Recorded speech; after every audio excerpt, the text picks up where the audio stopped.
We're live right now. We're streaming.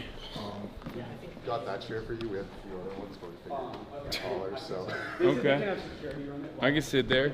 And then the Q&A portion, I just do like, I just deliver a speech, and then the Q&A portion is just like students asking questions? Yeah, so we're gonna have a line, and we're just gonna have students come up. Cool. Ask you the question, then go on. All right, perfect. I'll let you see what he's doing.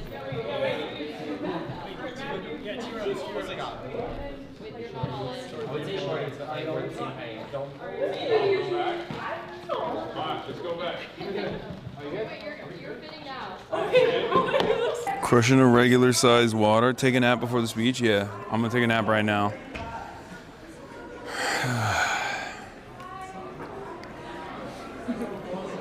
What are you laughing about? No reason. Here, let's go over here. Why? You don't want to spoil it for them. You don't want to reveal yourself too early. Yeah, they're gonna see me and be like, that's what he looks like? I'm out. That's what he looks like in person? Gross.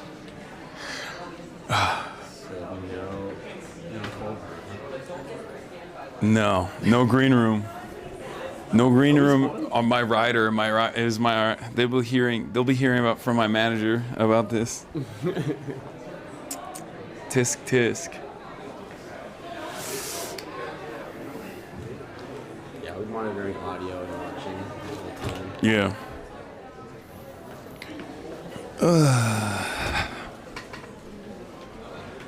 How you feeling, champ? Feeling pretty good. Feeling very tired.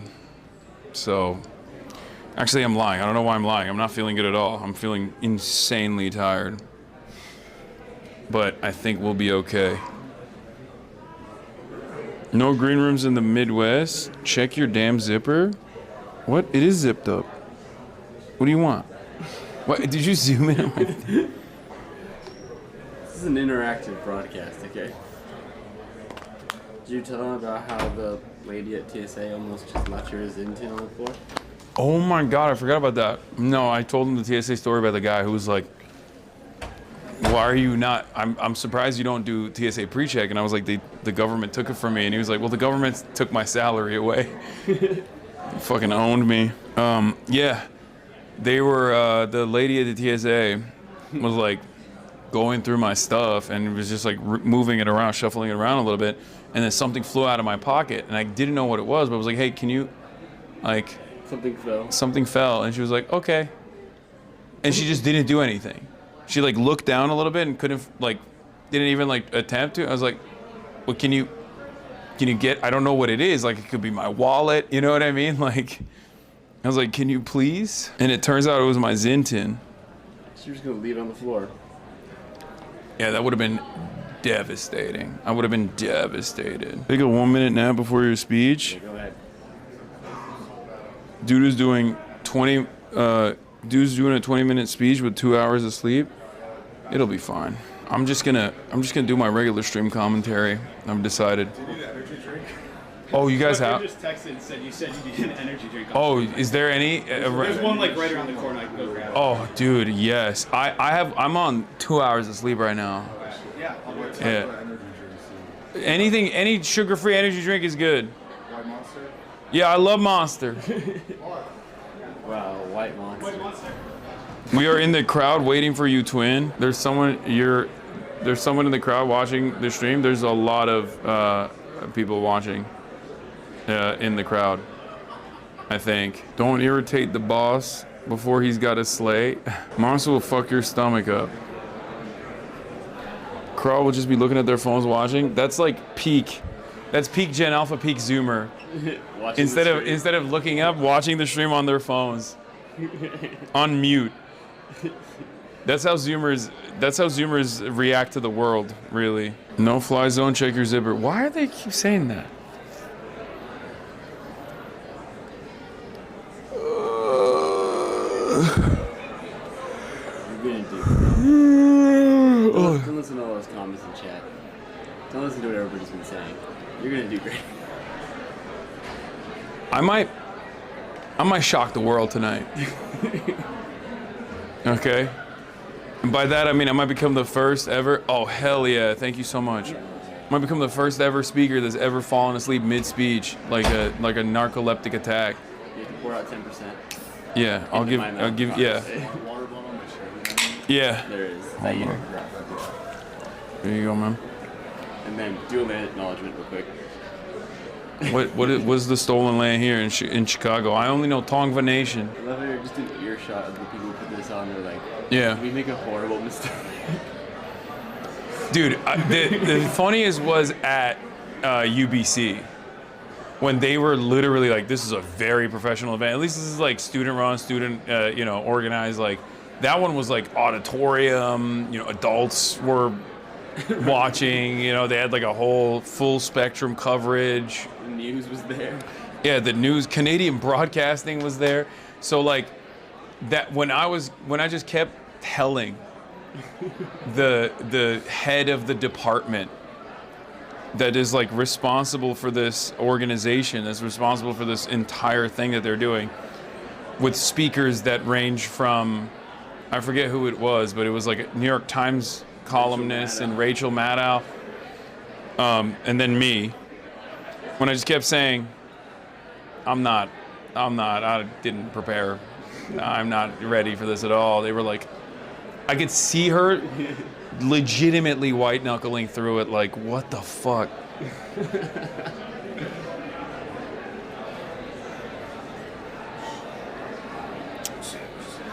What are you looking for?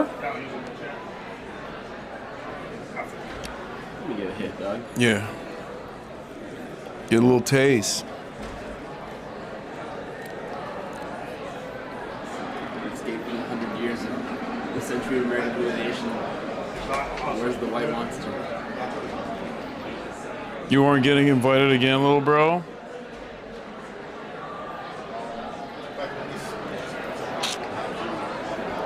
You should have traveled yesterday. Oh my God, why didn't I think of that, dude? Oh, that's right, because the entire world is collapsing all around us, okay? And I have to do full spectrum coverage. You should start doing meth. That's true. I should be meth maxing, kind of like my boy Clavicular. My goat Clavicular, he meth maxes. And he also stays low cortisol because he likes to balance it out with beta blockers. Top of the hour, to remind you, yeah, top of the hour every hour, ladies and gentlemen. Please subscribe. If you want me not to fail, subscribe now, which you can do for free. To the Piker Broadcasting Service, you can subscribe for free with a Twitch Prime, or with a $6 month subscription, or you can gift subs. Unfortunately, there's no soundboard that I can hit, but if 1,000 people subscribe right now, I'll hit a fa in the middle of the speech. How about that? I know one of those kids got coke on him. Get those gifted subs rolling. Damn, they're coming in. There you go, King.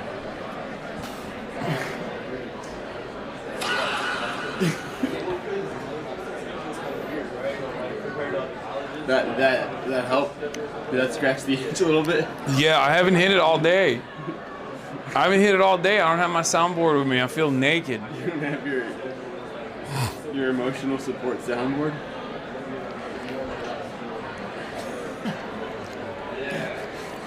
I need Picture it. of the kid with, from Bob's Burgers.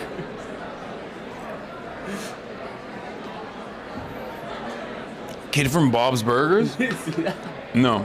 With you as the kid from Bob's Burgers with the soundboard. Yeah. Somebody has to have that. Please, somebody send that to him. Not the white monster, bro. This is sustenance. This is life, dude. It's Agartha memes are real. I'm ready for the world down under.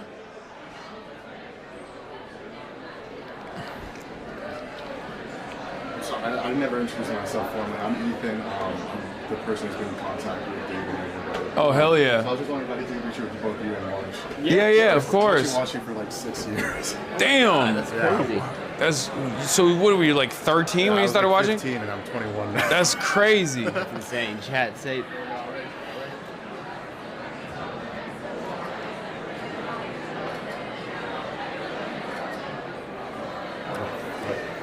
Chat, you were in that. Yeah, no, I mean, shout out Chad Weiss and stuff. Hell yeah. I hope that was helpful. I got my girlfriend up there right now. So damn, my stud, God. stud. How many haters do you think will be in the crowd? A lot less than you think. Really? Actually, I saw like one of my friends who also watches. He was like at the gym with some guys who don't really know much about you, but they're coming because they like you and Nick Fuentes, and they wish you guys could like team. Apparently, they think that you guys would get along and that you would. We would not. I don't think.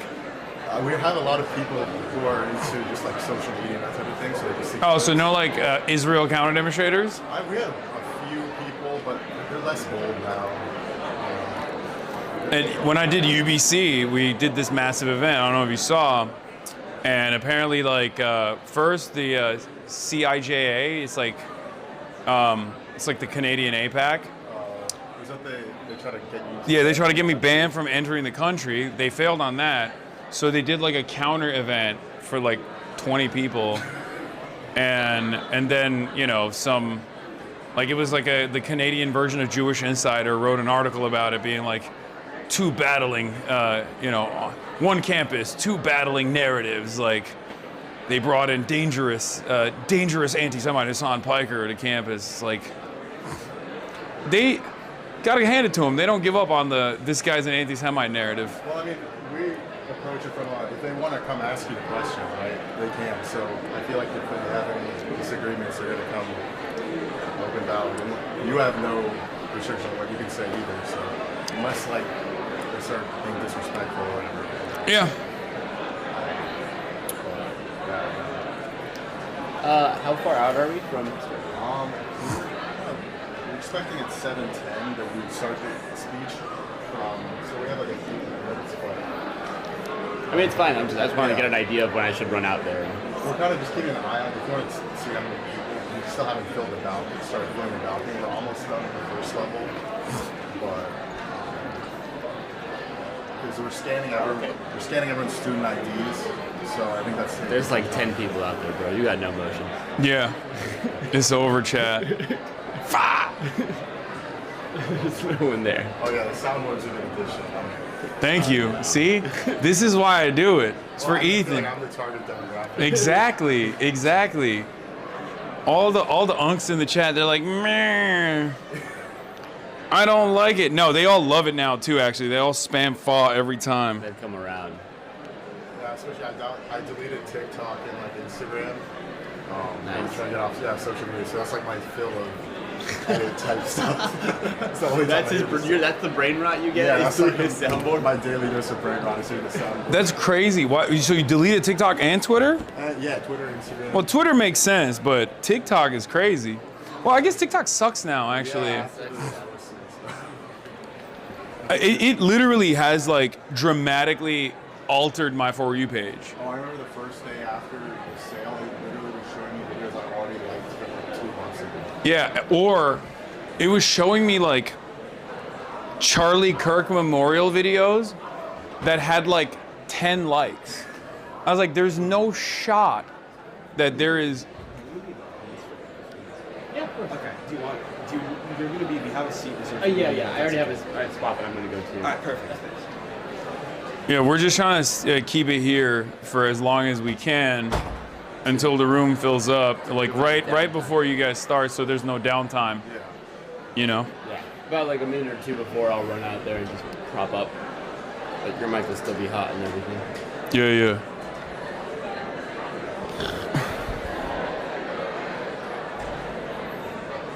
I still think it's garbage and don't like it, but I've had to deal with it.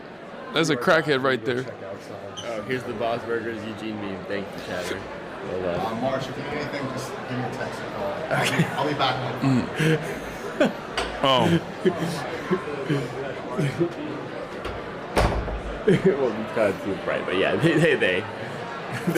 they've all seen this. It's funny. It's the original. Okay, well. I'll lower it. Well, you guys might not like it, but this is what peak performance is all about, all right?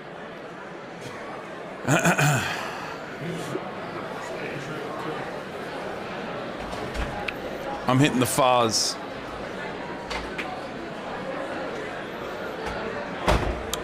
Down under.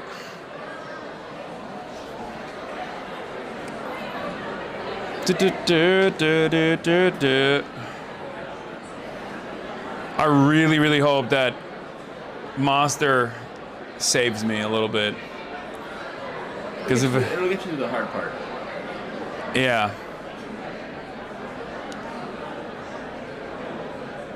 Then you have to go back to the hotel and do another 3-4 hours of news coverage, right? I would rather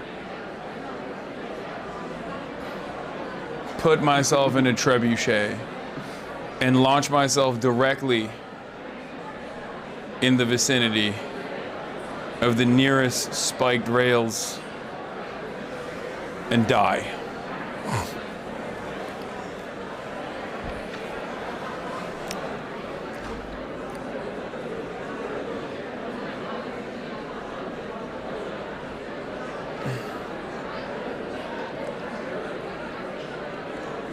Caffeine take an hour to kick in, Keck, wait. Well, okay, then it's the Red Bull that's kicking in right now. That's also just not true. Yeah, I don't think so.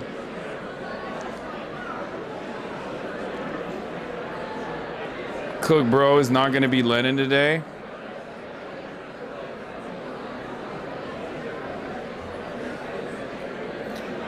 Monsterları işitten sonra yayınlarda girdiği gibi gelme konuşurken. Turkish Chatter says, "You son of a bitch, you better not burp like you always do after you drink that Monster energy drink while you're delivering the speech." I thought about that.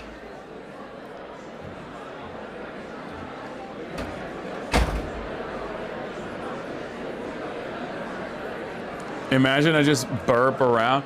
That's when we know if the entire audience is just Hasanabi heads or not, because they'll be like, they're used to it. Chatter clocked you so bad? Yeah.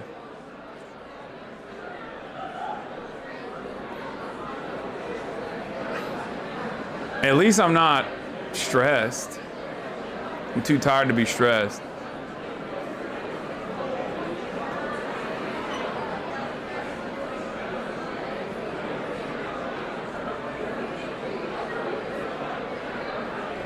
Still chopped?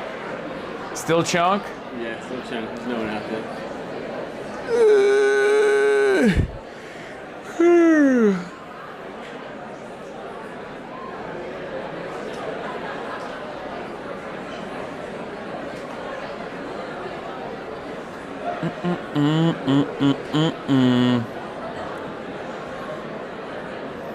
I heard the weave gets stronger, retired, and delirious.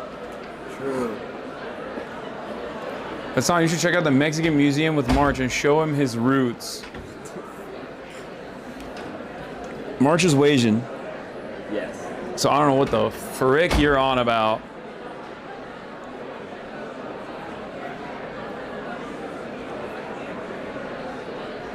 Also, why is there a Mexican museum in Chicago? Chicano. That's where it comes from. Little known fact.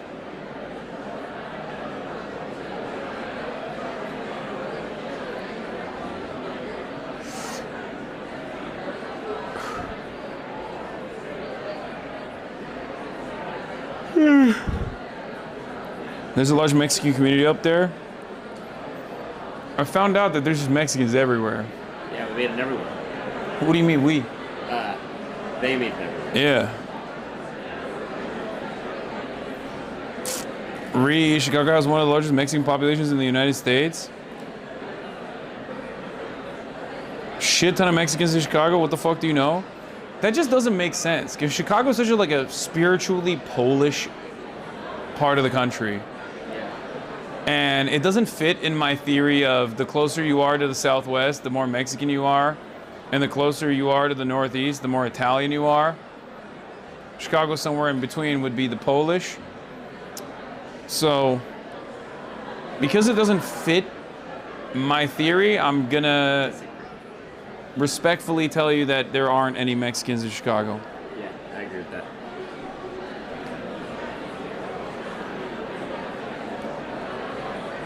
Most per capita out of a big city besides LA?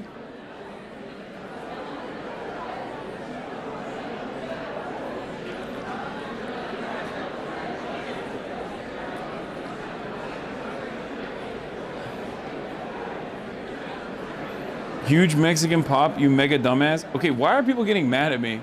I'm fucking around. I'm not being serious. Also, there's one Mexican from Chicago. His name is Nick Fuentes, so that's the only Mexican I know from Chicago. Chicago's the birthplace. Cleared out. So All right, we're good? All right, you get it down there. Should we do the lights? the canvassers from Cat Album before this team to the show. Yeah, we had to tell. Well, they also They're lied to us. yeah, they try to lie and say they're students, but they're like 40 or 50 years old. What were they doing here? I don't know. They were like showed up with like pins and flyers. I think they wanted to hand out flags, but they said they're invited in, which wasn't true. They said that they were students, which wasn't Then true. he's trying to say he had a wild card. He showed like a different universities. That's crazy. Which one? Which lights? It's the third to bottom. Okay. Excuse me, sorry. All right, good to go. All right, you ready?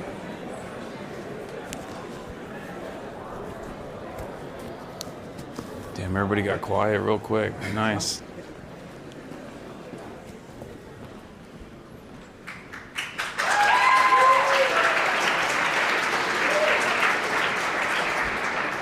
Hello, everyone. Thank you so much for coming out tonight. My name is Clark. I'm co-president of the Political Union. This year's Mark is also co-president. This is Ethan. He's an organizer for tonight's event. Thank you all so much for coming out. Thank you to our support staff for setting up this speaker event. And thank you to all for coming to tonight's event. Yeah, so I'm just going to talk a little more about the political union. So we're Northwestern's only nonpartisan political forum on campus. We meet every Monday at 7 p.m. at Hall 201 to discuss relevant political topics at the time. And we also do events like this one. So if you're interested, we'll be sending out our lister or just come to Hall 201 on Monday at 7 p.m. With that, ladies and gentlemen, without further ado, Hasan Piker.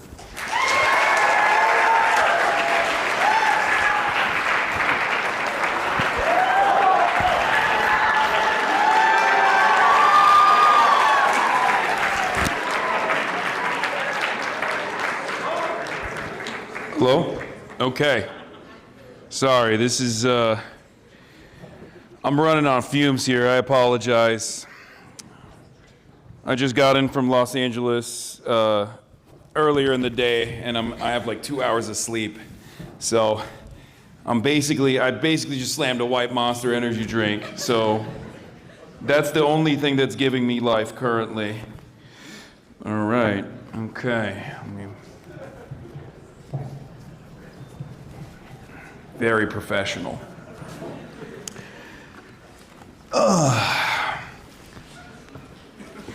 How's everybody doing tonight?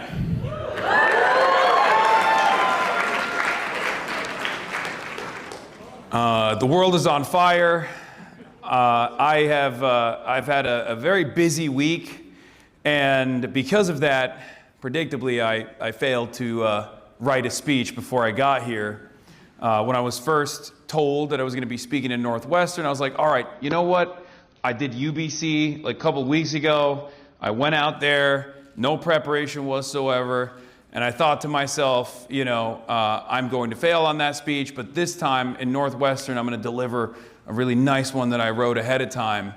And then, of course, America and Israel decided to bomb Iran and nuke the global energy market, which caused me to, unfortunately, focus all of my efforts on, doing round-the-clock coverage on that.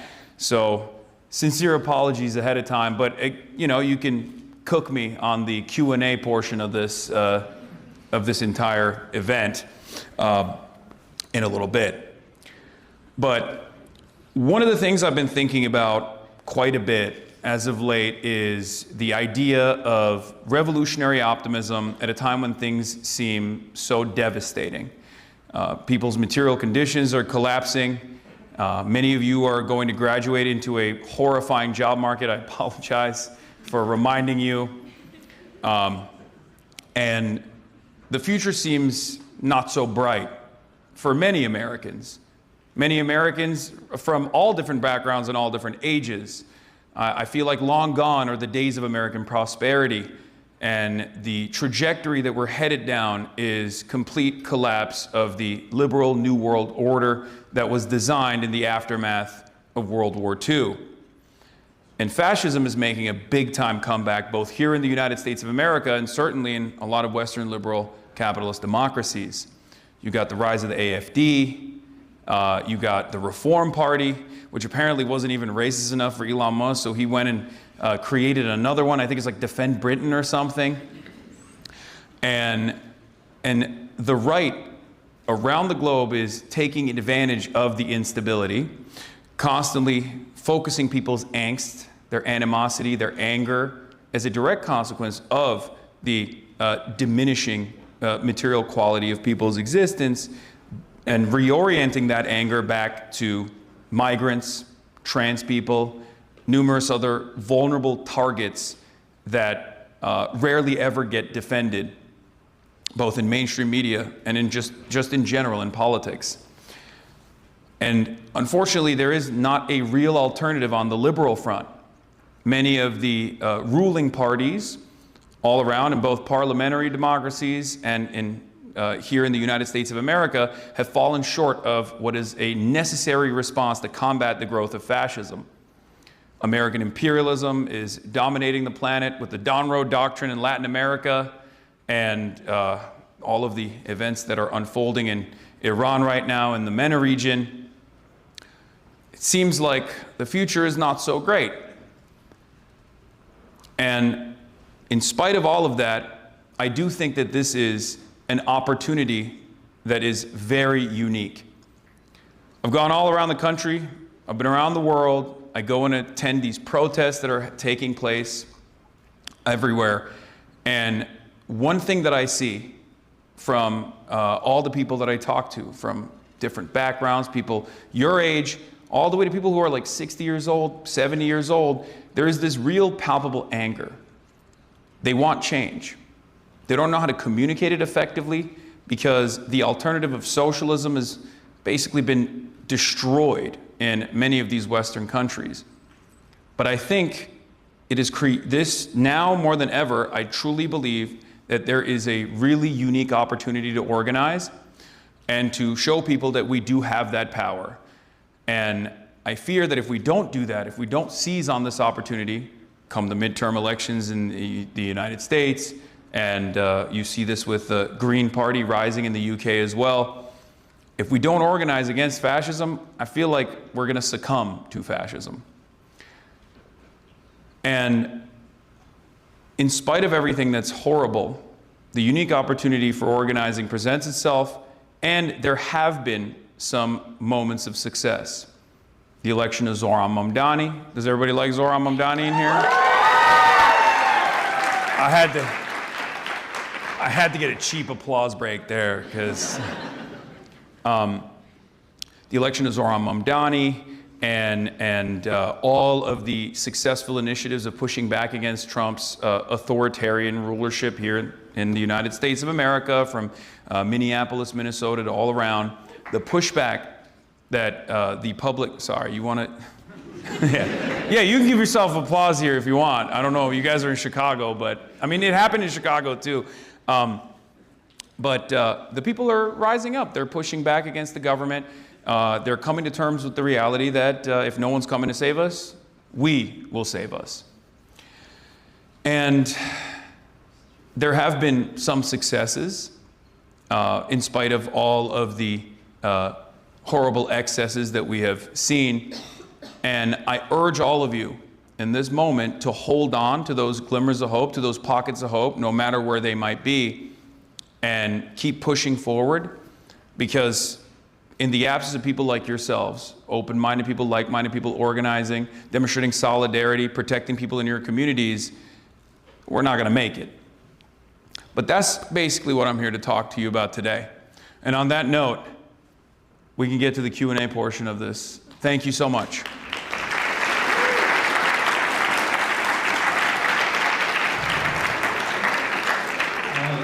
So we'll have 2 lines for questions, 1 in each aisle. So whoever wants to ask a question, just walk up to me at Clark.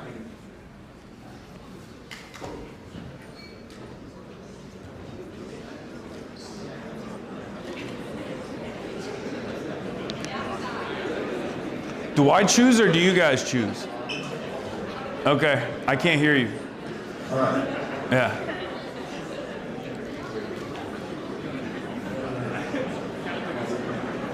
All right, I wanted to start us off with a lighthearted question. I know you're a Zinner. Do you prefer the Swedish Zins or the American Zins? Oh, American all the way. American Zins all the way. I've tasted the Swedish ones. I feel like it just doesn't taste as good. I don't know what they put in the American ones. Maybe it's probably the chemicals. I'm a big fan of that. I'm like the anti-RFK Jr., where I love chemicals. Give me more chemicals.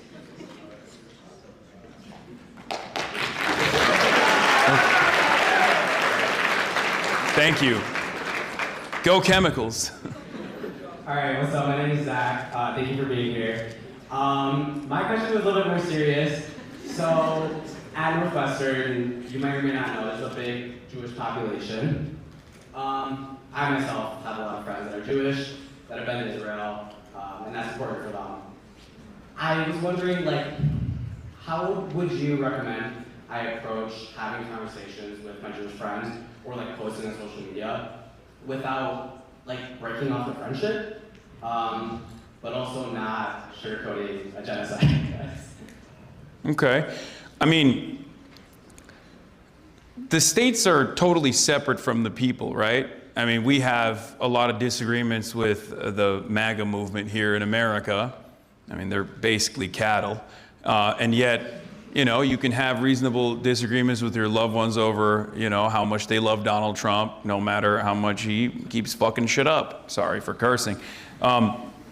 It's similar to Israel as well. It's the same conversation when it comes to Israel. It's a nation state that is entirely dependent on American tax dollars to commit untold amounts of atrocities, and atrocities that range beyond the post-October 7th genocide that Israel has been committing. I mean, this is an apartheid state that is universally considered an apartheid state by 87% of Holocaust scholars and academics, genocide scholars, and virtually every human rights organization. I think regardless of the programming, regardless of the social conditioning, I think you shouldn't give up on your friends and try to have normal conversations with them about how they probably don't care about Israel as much as they think they do. Because if they did, they'd probably live there. That's just the truth. Because the reality is, I have friends who used to be Zionists who are anti-Zionist now, and I have a lot of people in my community that used to be Zionists and are no longer Zionists. And one of the things that, at least I found success in communicating, is you think you love this country. It's an important part of your upbringing. It's an incredibly important part of community building amongst young American Jews in general. But the reality of the matter is the state actually incentivizes people. The Israeli state wants people to go and live there, right? That's a big part of what birthright is. And yet many people still choose to live in Beverly Hills and Sherman Oaks and Boca Raton and New York. That's because you're American. You're an American citizen and you love living here. So I don't know. I feel like stressing that aspect of it is probably one of the more successful ways that you can have this conversation. Thank you. Thanks for bringing it on, John. I got two questions, one long one and one short one. Recently, I saw a creator that I like make a pretty harsh but convincing argument about media consumption. She claimed that a lot of political content, I'm thinking, including commentary on movies, shows, other mass media, including Avatar or Parasite, function mostly as emotional catharsis rather than producing actual material change. As someone who works partially in that ecosystem, what do you think about the line between political media that mobilizes people versus media that just pacifies them? And what are some concrete ways that folks here can convert media consumption into meaningful political action? Yeah, I mean, I think it's correct. I think media is just media. If you're enjoying, it's normal to enjoy movies, and it's fine to enjoy movies and listen to music. I mean, I don't really listen to music, but that's my fault and failure. As far as media being used as a tool for activism, I would say that movies can actually change people's perspectives quite a bit. They can be quite impactful.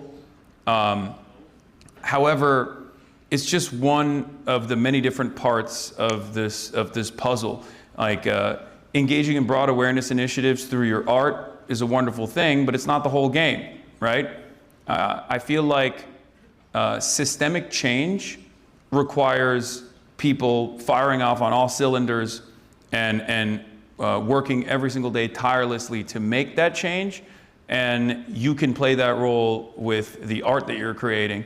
But at the end of the day, it is still for entertainment. But that's still a good thing. I mean, it's a part of experiencing joy, right? I don't know what else to say about it. To claim that it's like creating catharsis, or to claim that it's just like unproductive or making people forcing people to shift away from activism is also incorrect. One last one. As a Mr. Progressive Mind in Agawadi, are you willing to silence the haters and show the world that the M Marxist stands for muscle? We got that money. Pull up to our school gym after this. Fix that. It'll be good admin problem. We'll show you how to If I went to the gym after this, I would die, I think. You just turned a true believer. You just lost one. I'm sorry. I'm gonna go massage now, sorry. Next time.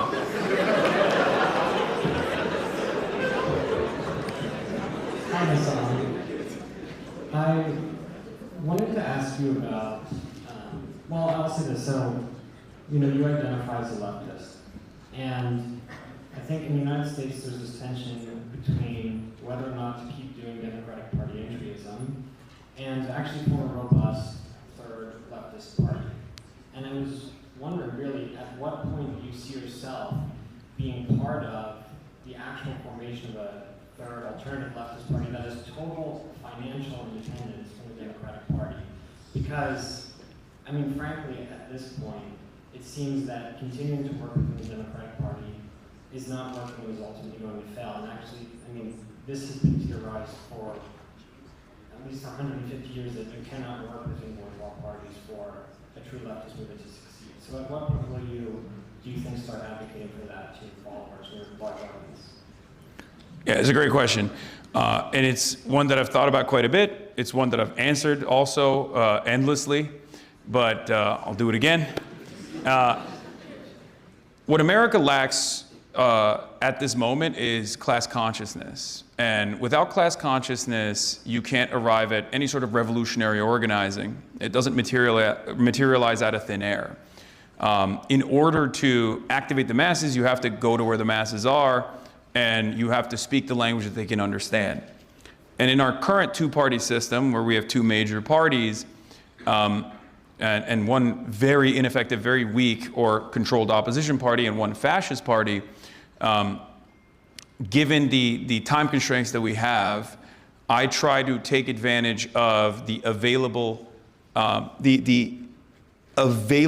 of the Democratic Party to communicate my message to as broad of an audience as possible. And I think we've seen some success with that.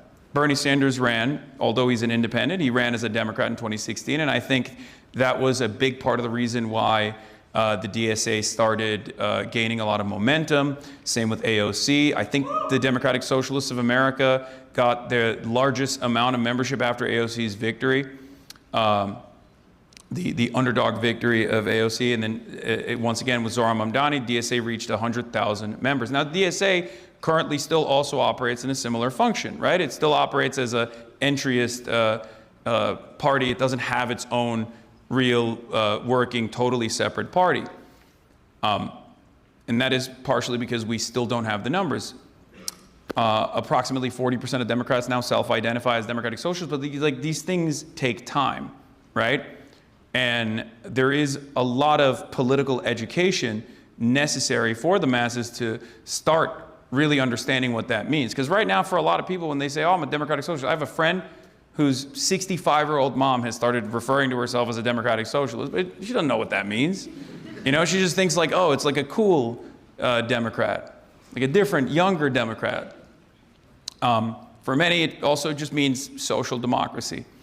Obviously, it's something beyond that, right? It's we're supposed to be agitating and we're supposed to be changing the system, the economic organization of society away from capitalism to socialism. There's many different ways of doing it. But like I said, given that we live in the imperial core, given that we have no class consciousness after 100 years of the destructive force of devastating labor initiatives and through the Red Scare, completely removing the left alternative, the socialist alternative from American political consciousness, we still have a long way to go. Or at least that's what I see for the time being. But there will come a time when I think... And a few have popped off, kind of, but like I don't know how to... I kind of want to break into like Twitch streaming a bit, and I was wondering if you had advice on how to do that, because in 2026, I feel like when you start Twitch streaming, there's like no one there. No, yeah. Yeah. You just have, it's first of all, I would recommend you don't do that, but it's brain rotting. It's a horrible experience. But if you're gonna do that, my recommendation is you keep clipping yourself, like fake clips basically off of your Twitch stream, and just hope that they go viral. And then the more that they go viral, the higher the likelihood that you'll have real organic viewership coming into the Twitch platform. Because the Twitch platform is horrible for discovery.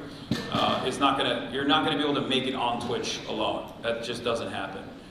Even if you were to start on the platform, you still have to collaborate with a lot of people, create a network, and maybe even like go on shows or whatever people do on the platform. I don't even do any of that anymore. So. And try to make a name for yourself that way.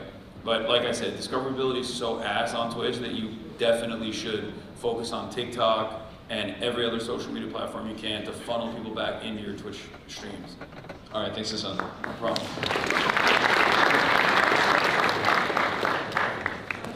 I really like how that other kid like upped the stakes to the Q&A by joining the Mossad after he didn't like your answering questions. So we'll see what I do after this.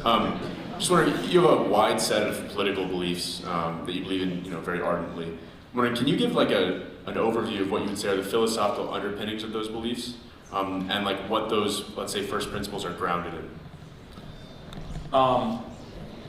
Okay. Yeah. Sure. I feel like you're going to join Mossad too after this. Empathy first. That's what it is. I want to improve people's material conditions. I want to live in a society where everyone can prosper. I feel like there is a lot of organic potential that gets lost all around the world, not as a consequence of some kind of like genetic setback or anything like that, but specifically as a consequence of what their spawn point is.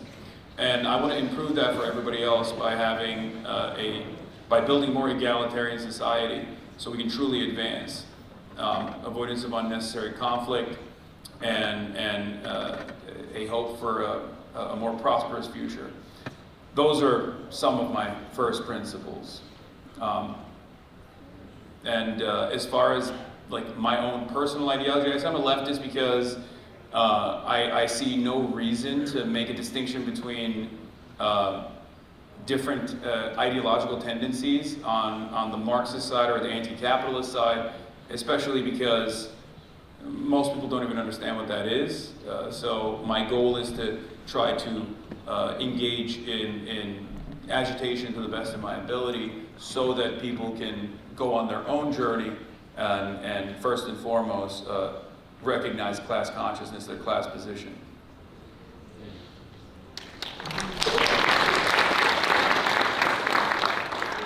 Hi Hasan, thanks for coming out. This is super exciting. So I want to start with that I ethnically identify as half Iranian, half Pakistani, which is two groups that America has consistently undervalued, devalued the lives of, villainized. So something I've been grappling, and what I want to ask you is, how do you find belonging in a country that seems so intent on despising this what's inextricable about your identity? It's a great question. So I think America has a lot of unfortunate white supremacist ideology that's baked into its fundamentals. But America also is an incredibly diverse country. It's a nation of immigrants at the end of the day. It's a nation that was built off of settler colonial genocide, indigenous genocide, and chattel slavery. But it also happens to be one of the most, if not the most diverse nation on the planet, entirely comprised of immigrants. So the bad part about it is that, unfortunately, when people identify with this American identity, sometimes they lean into the white nativist side of things. But there are so many people who recognize their immigrant background and all the culture that brings to the table, and therefore, you find a lot of like-minded people from all different parts of the world. And I think the best way to grapple with that is by finding your own people, right? Finding people from different parts of finding people from different cultures that you can identify with and engage in a mutually beneficial relationship with. At least that's what I've been able to do, and that's what I think is successful.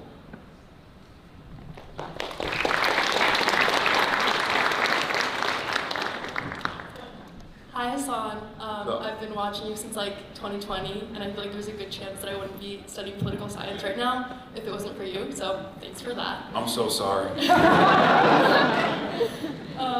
You've said that the left should be better at manufacturing outrage. What does effective outrage look like to you without sliding into the same bad faith tactics that you criticize on the right?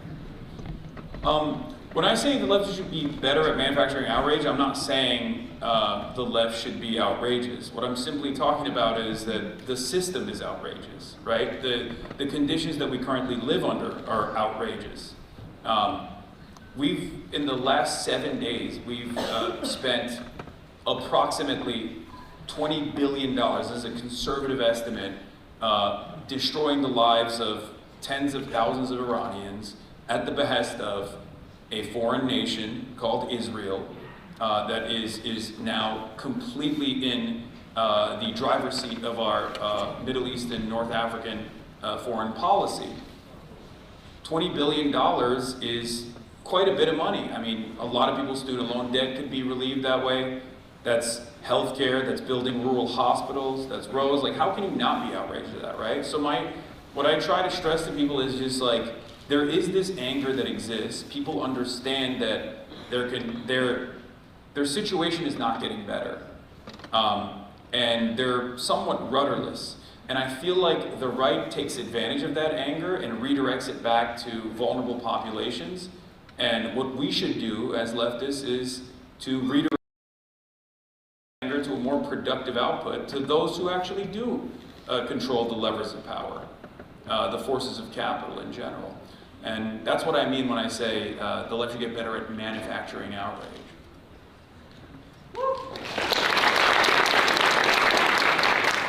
Hey Hasan, I'm Rowan Sharma. Thanks for all the talking points I used in high school debate and at Thanksgiving. Thanks. I'm an RA on campus, and this year our Northwestern leadership has dissolved or reorganized departments related to diversity, equity, and inclusion. And all parts of my role have been shifted from DEI to community well-being. How can we operate within systems that capitulate to fascism and still make radical change? And should we continue to exist in these institutions or make change from the outside? That's a great question. I mean, these are hurdles, right? But you just got to push through them, and you have to be stubborn, and there's honestly nothing else that you can do. I don't think that like leaving the institution or organization is helpful.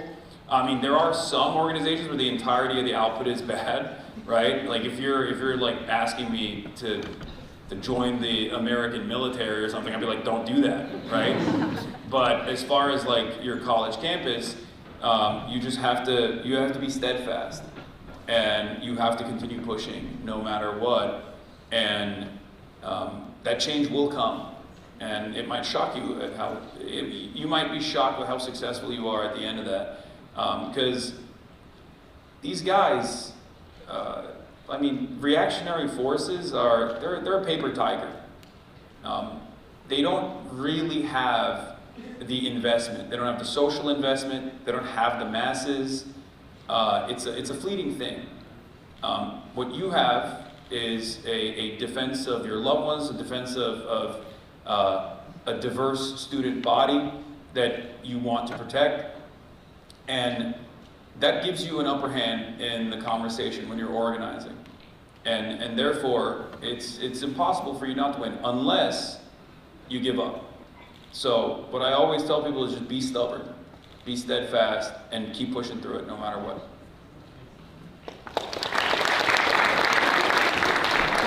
How's it going?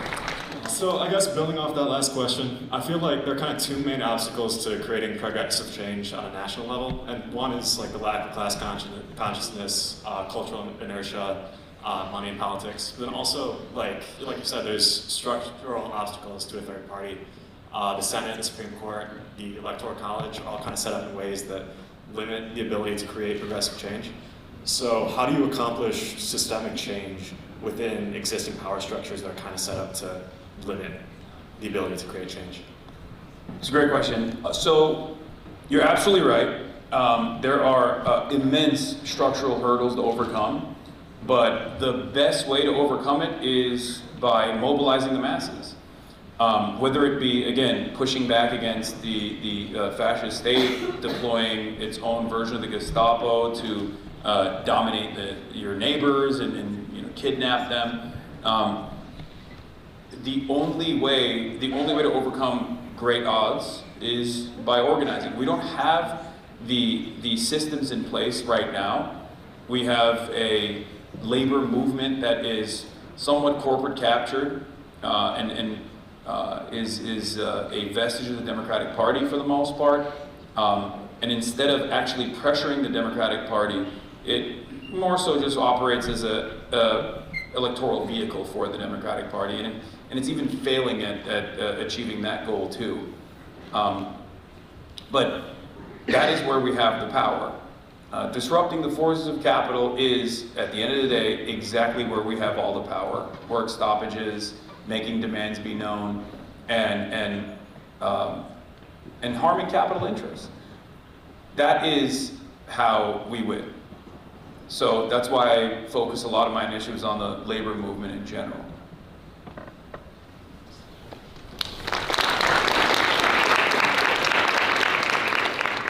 Hi Hasan, I'm a big fan of every outfit you wore in the mid to late 2010s.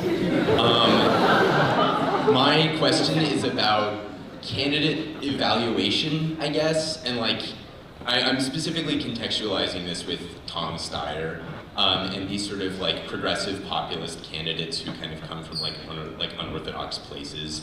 When I think about Steyer and him being a billionaire but having a platform that would materially benefit the people of California, how do we as progressives balance the sort of ethical implications of welcoming a billionaire into the camp and supporting his candidacy with the immediate material concerns that could be alleviated by some of his policies? And where do we kind of draw that line for what we're willing to tolerate from these candidates, from your perspective? Yeah, so two things. One, you have a billionaire governor in the state, right? And he's actually somewhat beloved from what I understand. I mean, he's fine. He's a billionaire at the end of the day. You gotta keep him at an arm's distance, but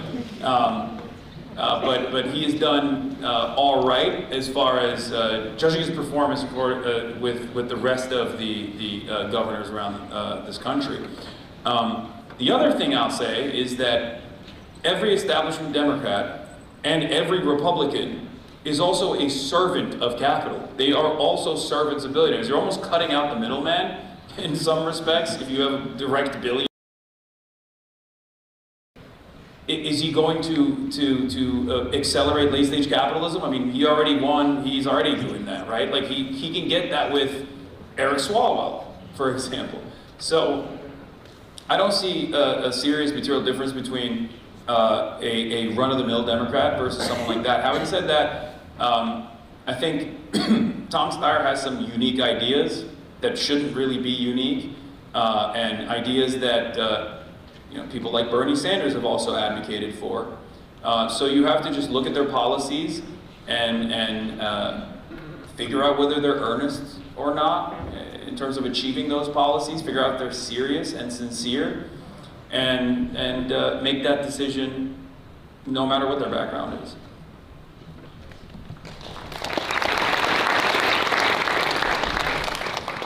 Hey Hasan, I'm ND, and you kind of referenced this already about how cooked the job market is. That's due in no small part to artificial intelligence and advances in that space. And with research coming out of Anthropic, it's kind of suggesting that some point in the future, autonomous systems are going to be capable of doing most of, if not all, work. And we're going to be in this period of abundance. But I don't think our current system is prepared for a post-work society. So what does a post-work society look like for you? I think it was Stavros Halkias who said like the robots are supposed to be doing the menial labor and we're supposed to be doing the art, but somewhere along the way the robots started doing the art and we're still doing the menial labor. That's not because technological innovation is bad. Technological innovation is good, right? It's just that technological innovation under capitalism is one that displaces the existing labor force and creates downward pressure on wages and benefits and is horrible for the masses in general. So work society will look like, I mean, I've seen it in movies, right? Like the Star Trek universe comes to mind, but that's not the society that we live in currently. So we just have to, I keep repeating myself over and over again, but we just have to keep organizing for that future to make sure that that instead of having masses turn into biofuel for the capital-owning class, we demand a bigger piece of the productive output that we're putting out there. If you have a new tool that makes you a more productive laborer, that means if 5 people can now do the job of 10, that means 5 people are getting fired. But this new radical vision of how the economy should be organized is where 10 people actually just work half the time. And I think we can ask for that. I think we should ask for that. And the only way to make that demand is by creating the necessary systems, labor unions and the like, to make sure that we reconstruct the way workplaces operate in this country.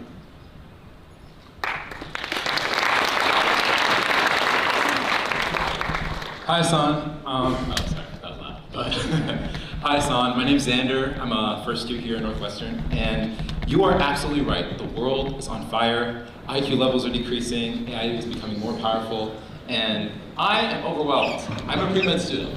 I don't have all the time in the world to really, tackle all these issues at once, and I really, really, really want to. And I keep hearing that we have to organize, and I know we have to organize. I know that it's like, we're the young generation. It's in our power to actually make the change that we want to see in the world. But my biggest question to you is how? What is one real tangible way that we, as a Northwestern community, can begin to organize? This is honestly an open question to everyone. I'm willing to talk about it with people after this. But I think it's so important that we actually begin to start having conversations, and more than just conversations, start meeting and actually start organizing. But I'm just unsure of where to start. Sorry, I do have 2 questions. I mean, YDSA is a pretty good starting point, I would say. Democratic Socialism of America is a pretty good starting point. I mean, there's a lot of, you can organize around mutual interests as well, and go from there. But as far as political organizing, I would recommend the DSA, joining your local campus DSA organization. I hope that was good enough. I don't know. I feel like you're a little disappointed. Arm the masses. Now, let's do it. We got red armbands. Let's do the front lines with me. What's up? Well, I see you on the front lines with me. Yeah, well, I'll be there. Okay, and my After I second take a nap. question to you is, you know, one of the only things that we can keep doing, I guess, is like just people in the world. It's overwhelming. You can only keep living it. I gotta say, you really haven't lived until you tried Lisa's burrito soup. Hey, come and get Lisa with us afterwards. Okay, all right, I will try. You will try? Yeah. Was he there? Why are people booing? Everyone's booing. What's happening? All right, thank you. I'll make Mauricio try it. Hi, Hasan. I just have, it's more of a specific question, but I wanted to ask what you... It's the bare minimum that we should be fighting for, 100%. Failure doesn't mean anything, but I will say, the very fact that after all that organizing, that it still ends up failing, is, I think, indicative of how powerful the divestment initiatives actually are. Because if it wasn't, they would just go, all right, we're divesting, right? But the very fact that divestments are an incredibly powerful tool that student organizers can advocate for, and that is the reason why there's so much pushback against it. So I definitely urge BDS, urge people to follow BDS and continue pushing for divestment initiatives, regardless of how many setbacks you receive. It's important. It's not only the moral thing to do, but it's also very successful. It has been successful in the past with apartheid South Africa, and that is precisely the reason why Zionist groups spend a good deal of time trying to infiltrate and try to push back on these sorts of initiatives. So yeah, keep up the good work, for sure. I actually met you 2 summers ago at the DNC protest.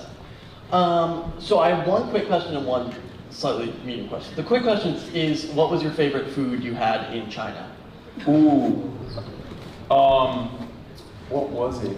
We had this is it dan dan noodles that we had that was like you made it yourself and you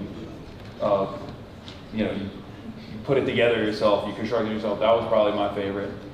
Okay, great. And then I had a weird response, but not you, me. The second question is, with the opposition to this war, we've seen a lot of people take like a procedural opposition to it. From one, Democratic politicians, which I think are being malicious in that they're doing it on purpose, but then there's also liberal people who are just like people who are just believing it because they've been conditioned to think that way. How do we get people to stop thinking in terms of, like, if Congress approved it and it was through the right process, that it would be okay for some reason to do a imperialist, illegal, evil war? How do we convince people that that's not the way you should be looking at it? You should be looking at it as wrong because of what it's doing. Great question. So I think we got to give people more credit. I think that people have broad opposition towards war in general, but when that's the only acceptable lane of opposing war, that's what they lean into. As far as the party goes, of course, I mean, a lot of these people are charlatans. There's a rotating villain structure within the Democratic Party that specifically always finds just enough votes to not pass the War Powers Resolution. So even if their opposition is on the procedural front, they still find a way within the caucuses to ensure that even that bare minimum procedure doesn't pass through.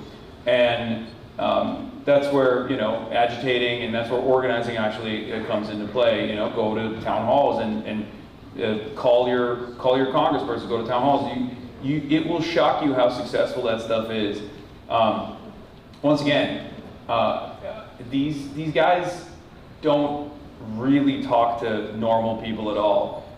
They have lobbyists on speed dial that go to all these events they go to, closed door events, where they're fundraising. So that's who they end up talking to. But if they actually have to address their constituents, they find out that no, their constituents are actually very pissed off about this, and the lobbyists were lying to them.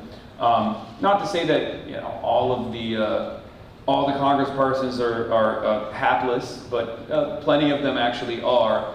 And you have to make sure that you are unavoidable. You have to become an unavoidable force, and you have to let your anger and discontent be known.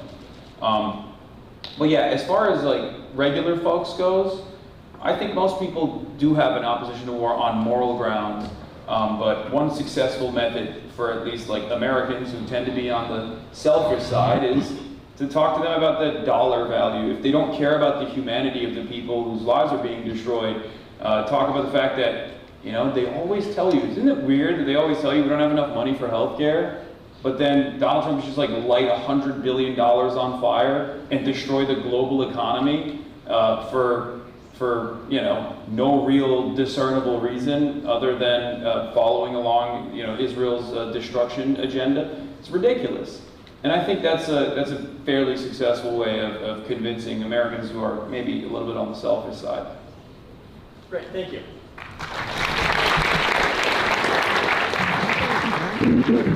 Well, there's lots of great individual leaders in the Democratic Party. That's why you're here. I'm worried that just the party's brand at large has been so thoroughly just ruined by right-wing people, but also their own terrible decisions, that the party will always be stuck as a permanent opposition. Besides a total hostile takeover like what Trump did to the Republicans, do you think that the Democrat brand will ever be able to recover? No, I don't think so. I genuinely don't think the Democratic Party brand will ever recover, but like I said, there's an opportunity there because they're so weak. In 2016, after Bernie's defeat, there were a wave of a lot of progressive candidates who also self-identified as Democratic Socialists. They ran and won. That's where the squad was formed, right? Some of our best politicians came from that group. Ilhan Omar, Rashida Tlaib. Ayanna Pressley has also been, outperforming my expectations, certainly. And but back then, the Democrats actually had a resistance front, I guess. They were able to take advantage of the growing anger and discontent and then move organizing in a very liberal direction, where it was just an opposition to Donald Trump and not necessarily an opposition to the systems that created Donald Trump. This time around, they've completely given up. And that's why I always stress, people are very angry. Lifelong Democrats are very angry. And I think that's part of the reason why they are becoming, they are starting to identify as socialists or democratic socialists. They're exploring alternatives that they never thought they would. And if the Democratic Party's brand is failing, we should continue using the election vehicle that exists already within the Democratic Party. An example I can use is Zoran. If Zoran ran as an independent in New York as a DSA candidate, he probably wouldn't have gotten the Working Families Party endorsement, and he probably wouldn't be mayor right now. So there is still opportunity to work within the confines of the Democratic Party, but if they are so resistant to making the necessary changes, then we'll build it ourselves. But as far as salvaging the reputation of the Democrats, that's not what I'm invested in. If they're going to be hostile to salvaging the reputation of the Democratic Party, if they're not going to be a vehicle for change, if they're not going to be an agent for change, then we'll have to design it ourselves. Do you think the only option then would be a third party for long-term? If you want to say it in the mic so people can hear you. I'm supposed to have the mic back, but this works. Do you think the only way then to kind of have long-term political power would be a third party? Possibly, yeah. It's entirely dependent on where things go, right? If tomorrow, all of a sudden, there was an overwhelming coalition of socialists within the ranks of the Democratic Party, and then a lot of these other candidates were like, well, I want to cover my bases, I want to make sure that I'm not replaced, I would still want to serve my constituents, I think a lot of other people would follow along. But that's the less likely scenario if we're being real, because as we've seen with the likes of Hakeem Jeffries and Chuck Schumer, the National Party is not even remotely interested in doing the bare minimum pushback against Trump, and it's actually leading to their own demise. So I'm very pragmatic when it comes to this sort of stuff. If the Democrats will completely retool the party and become a socialist party, great. Do I believe that that'll happen? Probably not. And if that doesn't happen, and there is enough momentum for a robust alternative, a successful alternative, then I believe that there will be a point in time when that separation will take place.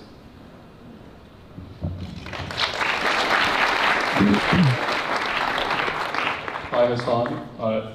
First of all, I wanted to thank you for buying your new soundboard recently. Of course, it only has one sound, but it has changed my life. Anyway, my question is the following. Online political spaces often reward the most confident or extreme takes. How do you try to maintain intellectual honesty in an environment where saying, "I don't know," doesn't always perform well? It's a great question.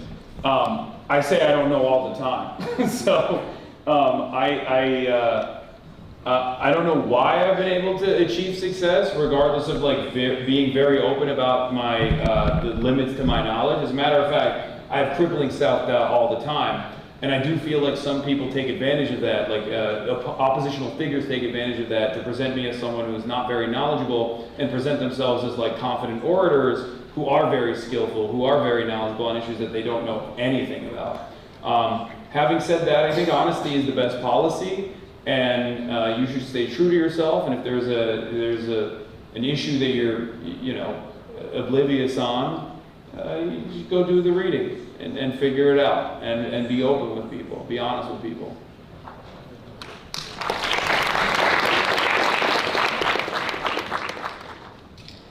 Hi Hasan, I've been watching for a long time, so it's crazy that you're here.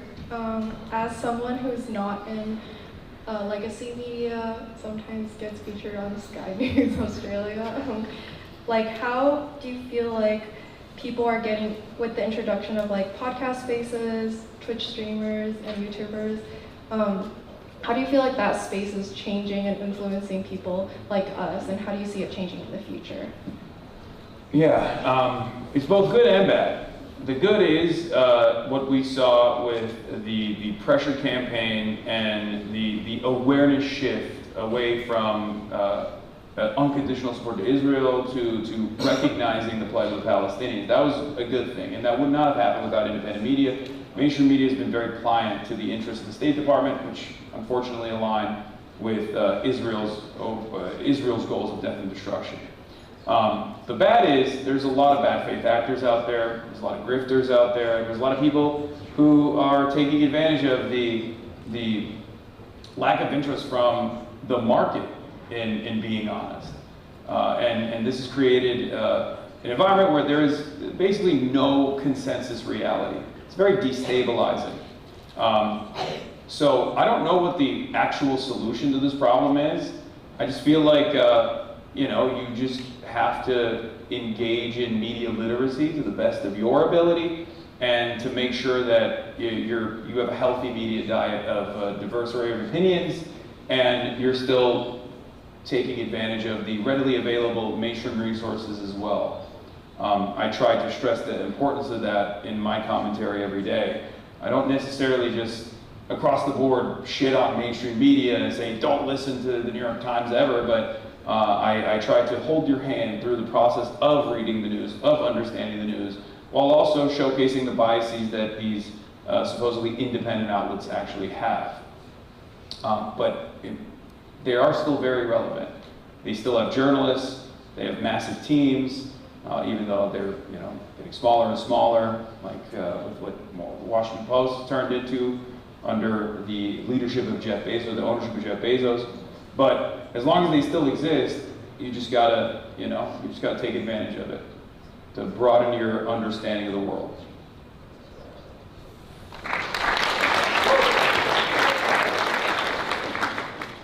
Hello. So during the last New York City mayoral election, you criticized Democrats like Chuck Schumer for withholding their support for Zoran Mamdani.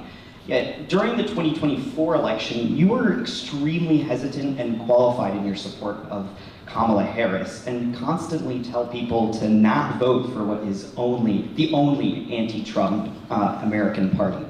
So my question is, do you regret not enthusiastically endorsing Kamala Harris, given you exercise tremendous sway amongst American leftists? Obviously. Put more broadly, do you think you could better leverage your platform to help anti-Trump candidates win elections, even when those candidates' platforms don't necessarily align with your views? Do you think the Democrats need to become a full-fledged socialist party? Well, I work with a lot of candidates who aren't full-fledged socialists. I mean, I've literally just had a billionaire on, and he very clearly is not a socialist, as he communicated to me over and over again. But I work. The majority of the candidates I work with, as a matter of fact, are not socialists at all. I mean, Abdul El-Sayed in Michigan, he's not a socialist. Love him. I think he's great. Because, once again, like I've said over and over again, I'm pragmatic. And one thing I will say, as far as the Chuck Schumer versus me dynamic, is it's very simple. Zoran was a great candidate, and that's why Chuck Schumer should have endorsed him as the leader of, it's one of the leaders of the Democratic Party. I, as a Twitch streamer, don't think that I had the responsibility to endorse Kamala Harris, especially when Kamala Harris herself made no investment whatsoever in trying to secure the votes of people like myself. The other side of that story, of course, is that no matter how much sway I have amongst the leftist masses, which I don't think I have that much sway, and overwhelming majority of my audience ended up voting for Kamala Harris, reluctantly, albeit. But the reality of the matter is I can't outflank the party. If Kamala Harris is communicating to the broadest base of support that she can with a multi-billion-dollar, or with a billion-dollar campaign, basically, that she stands for $50,000 in tax credits for small businesses, and a continuation of the genocide, a continuation of Biden's horrible legacy, then I can go on my Twitch stream and be like, guys, what you're hearing from Kamala Harris is wrong. She actually is an anti-Zionist. She's principled on this, and she's going to dissect and destroy the Zionist entity piece by piece. But I'd just be a liar at that point, right? And most people would just look at that and go, okay, well, I'm not getting that from her at all. And now I don't even trust you any longer, right? And that's what I always try to stress to people. This idea that we as individuals bear a larger weight, a larger a piece of the responsibility as opposed to the party itself. If the party chooses to communicate what they're about, we can't really outflank them and then lie to one another and lie to ourselves that the party's actually going to, to represent different values.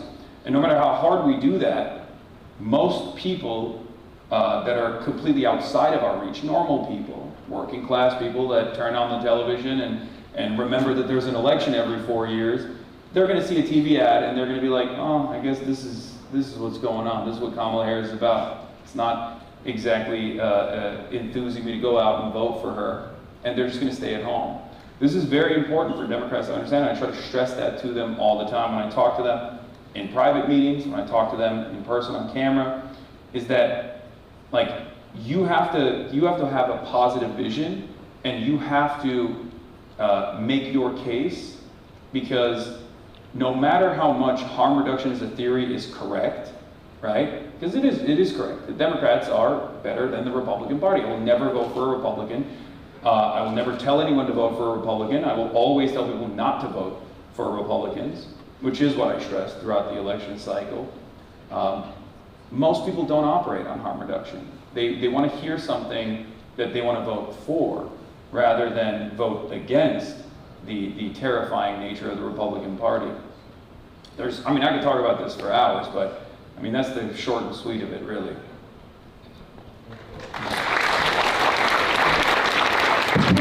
Because of time, we have to move on to our final question right now. Oh, okay. A lot of pressure. Make this good. Okay. Hi, Hasan. I have to pee really bad, guys. So I'm kind of glad that this is going to ahead.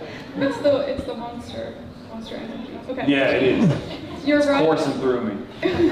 Your broadcast inspired me to study economics in college, like many of us in this room.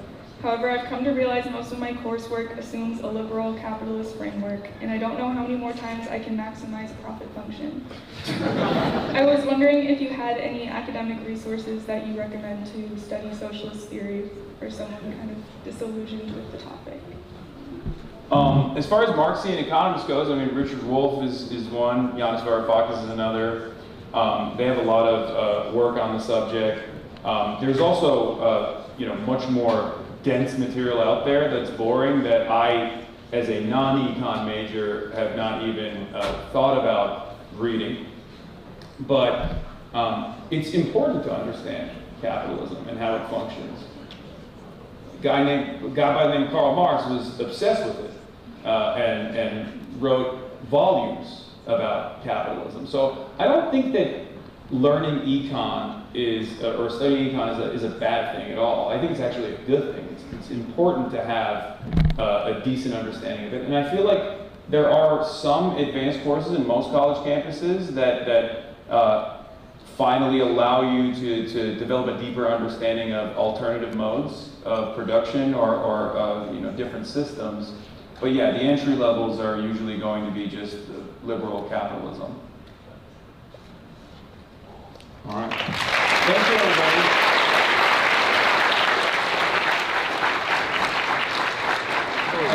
Thank you, everybody, for coming out again.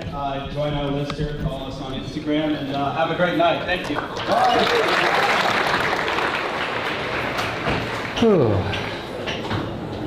Sorry for the. Oh, thanks. Yep. Sorry for those hiccups, chat. I want to fucking jump, but hopefully it was still good.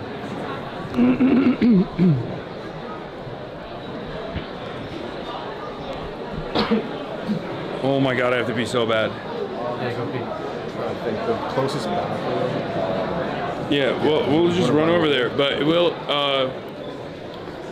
There's a meet and greet after this, right? So we didn't announce it because we didn't want people just start crowding the stage. We figured usually after events. Hell yeah! Yeah, like that's everything. People come up to the stage and try to say hi. Yeah. But if you want to go to the bathroom real quick. Wait, hold on. I'm gonna go to the bathroom and I'm gonna end the stream as well right here. Thank you, everybody. Tomorrow, like I said, Chicago Mayor Brandon Johnson, the Jam Podcast boys, they're gonna be on, and I'll obviously do my regular news coverage as well. But yeah, thank you for sticking around. I'm only now starting to feel the Monster Energy drink, which is crazy. But yeah, I'm gonna go do a meet and greet now and then maybe get some food. I'm starving. No, I'm good, thank you. Oh, another Monster.